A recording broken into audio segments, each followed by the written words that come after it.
Vous l'avez intitulé « Le génocide voilé, enquête historique sur la traite négrière ». Vous employez le terme génocide voilé. Quand j'ai lu votre livre, j'ai eu l'impression que le titre était un peu faible. Oui, faible dans l'espace et dans le temps, surtout, puisqu'on a beaucoup parlé de la traite transatlantique. Bon, mais si la traite transatlantique a été qualifiée et reconnue à juste titre comme un crime contre l'humanité, ce qu'il faut dire, c'est que celle pratiquée par les arabo-musulmans fut un véritable génocide. Parce que le sort qui était réservé, en fait, aux captifs africains apparaît aujourd'hui avec le recul comme une sorte d'extinction ethnique à terme, mais programmée par castration massive. Et on sait aujourd'hui qu'ils ont pratiquement tous disparu, en dépit des masses énormes d'Africains déportés dans les pays arabo-musulmans.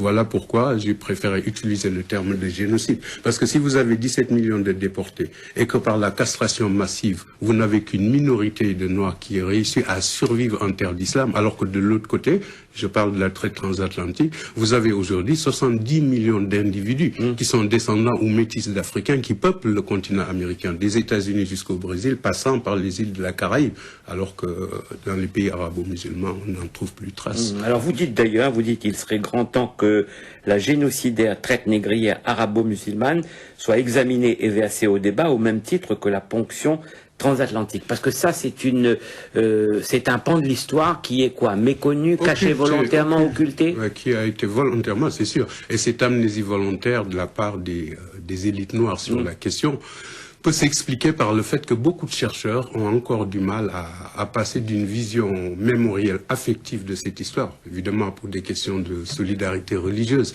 c'est évident, à une approche distanciée et scientifique d'une histoire qui ne traite que des faits avérés. C'est ce que j'ai voulu faire.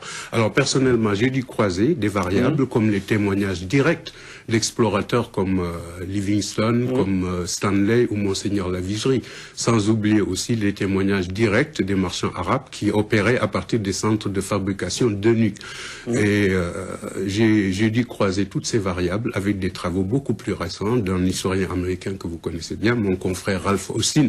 Et il faut dire que le bilan est terrible, le bilan est terrifiant. Rien que pour le Sahara, on peut évaluer que 9 millions de captifs ont dû être transportés dans des conditions inhumaines et dont 2 millions ont péri ou alors sont restés en bordure du désert.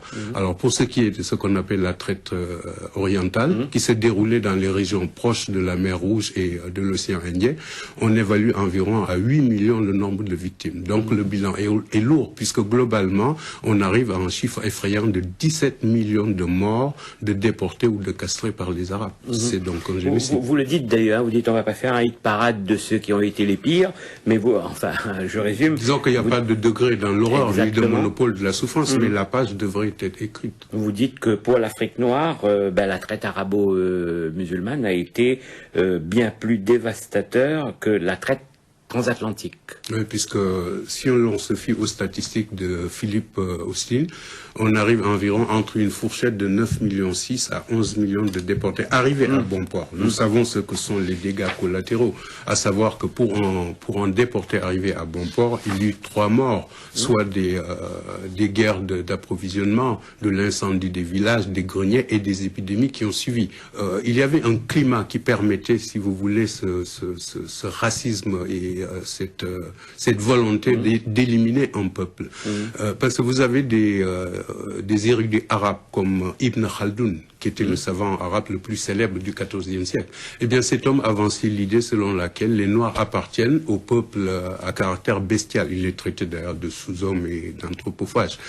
Alors, il prétendait que les seuls peuples qui étaient adaptés à l'esclavage étaient les nègres en raison d'un degré inférieur d'humanité et que leur place était plus proche du stade animal.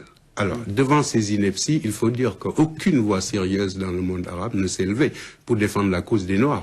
Parce qu'à l'inverse des philosophes de l'époque des Lumières en Europe, il faut dire que dans le monde arabe, dans leur quasi-totalité, les intellectuels étaient marginalisés sur la question. Ils avaient donc abdiqué face aux obscurantistes et autres doctrinaires de la foi. Évidemment, dans un tel contexte, l'opinion de Ibn Khaldoun et d'autres penseurs de la même mouvance faisait autorité et finissait même par être adoptée par la plupart des nations arabo-musulmanes. Ce qui explique donc que les traitements inhumains et la mutilation généralisée des justificatifs étaient acceptés. Et ce qui explique aujourd'hui que le résultat est qu'ils ont disparu en Turquie, en Iran, au Yémen, et j'ai pu vérifier qu'on en trouvait très peu en Arabie Saoudite et en Afrique.